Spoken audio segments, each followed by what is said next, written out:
With iRacing taking over the reins of NASCAR from 704 Games, expectations for this latest addition to the racing simulator franchise have been quite high. NASCAR 25 is a tricky one to discuss, considering that it's a love letter to enthusiasts, while offering very little to a more casual racing fan to stand out. That's not to say that it's a bad game, far from it, but there are a few complaints nonetheless. Be ready now. Green. One on the bottom.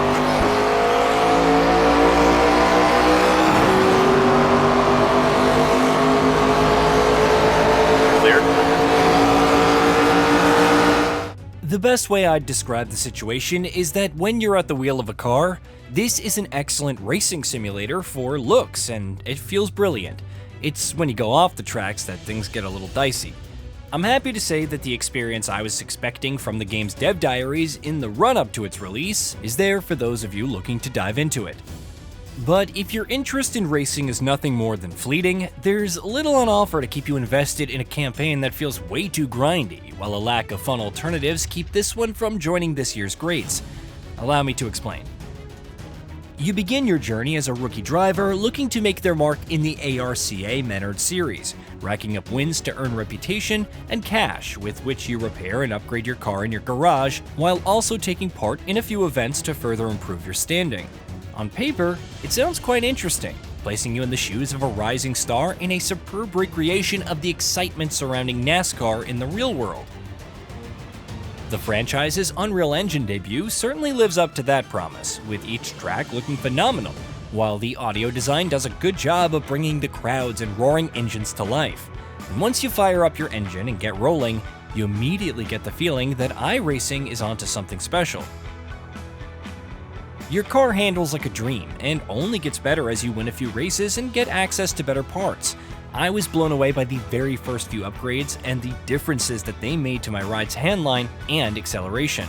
How you treat your car is as important as actually winning races, as you soon find that pushing it to its limits almost constantly could force you a winning position, thanks to natural wear and tear setting in. iRacing has also made several tweaks to force feedback for those of you who'd like to play this one using a wheel. The opponent AI is quite tame for the most part, although it is erratic enough to keep things interesting. Your fellow racers often try to gain the upper hand as they move along the track, creating the scope for collisions more often than you might expect. However, being prudent with your spacing mitigates the chances of that happening to a large extent, and your team radio is quite good at calling out potential gaps that you can exploit to get ahead. I would have liked the option to customize my car's look for career mode, but the team menu does give you a very wide range of choices outside of it. But no matter how your car looks, the way it blazes along the tracks does deserve some praise considering the excellent frame rates on a base PS5. While there is a bit of stutter when playing online, I didn't find it immersion breaking in the slightest. NASCAR 25 chugs along quite smoothly, although a bit of motion blurring on race replays might have helped them depict the raw speed and power of each car better. The game does a good job at making you feel each bit of damage you inflict on your vehicle, both visually and via feedback from your controller.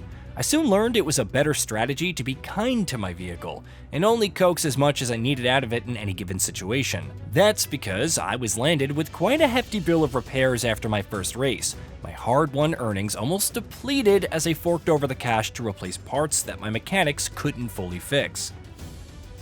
You see, your garage staff has a limited number of working points for you to allocate towards fixing up your chassis, your engine, suspension, and body.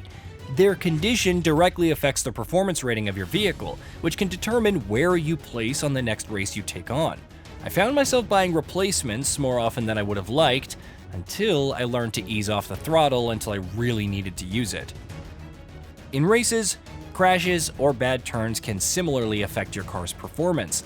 It's all very realistic, and the social media posts from your fellow racers at the end of the race in case you crash into them were a fantastic touch that added to the immersion. For those of you who like a bit of challenge from your racing, there's a dearth of options that you can tweak in order to make this a very engaging experience indeed. It's all very authentic, as it feels like you're part of an actual crew looking to win as many races as you can, or at least place well enough in them to keep your sponsors happy. It's really good that iRacing managed to capture the look and feel of a NASCAR race with Aplum. I just wish that it paid the same attention to what happens off the tracks.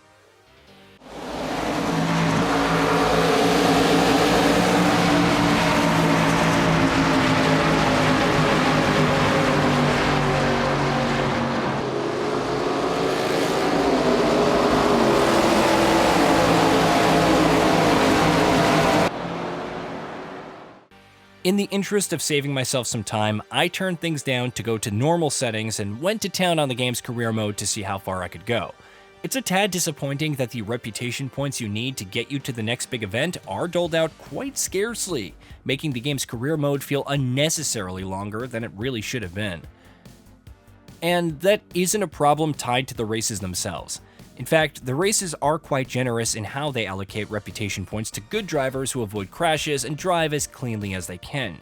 Indulging in practice and qualifying laps nets you a few more, and also provides an opportunity to earn a bit of extra cash from sponsors that come along as you keep racking up wins.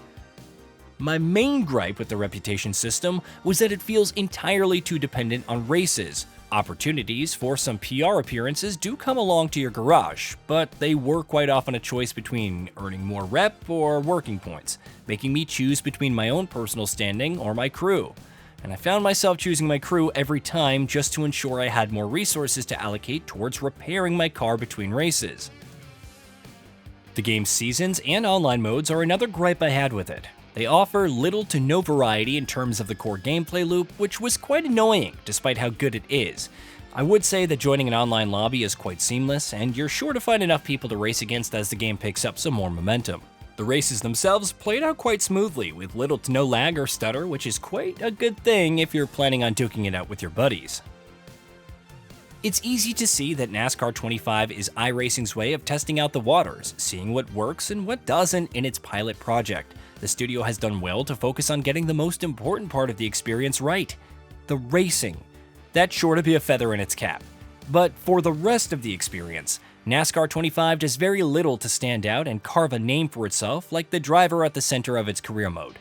It's evident in the pre- and post-race cutscenes, and in the repetitive camera angles and replays of your races. It shows in little details like the voice of your team radio that doesn't change even once as you go from race to race, or even across modes. It's prominent in the commentary that constantly repeats itself and in the same faces standing around your car as you prepare to race. At least the tracks are varied enough. So, should you buy NASCAR 25? If you're a racing enthusiast, a fan of NASCAR, or somebody that's looking for a racing simulator that does the job and does it well, go for it.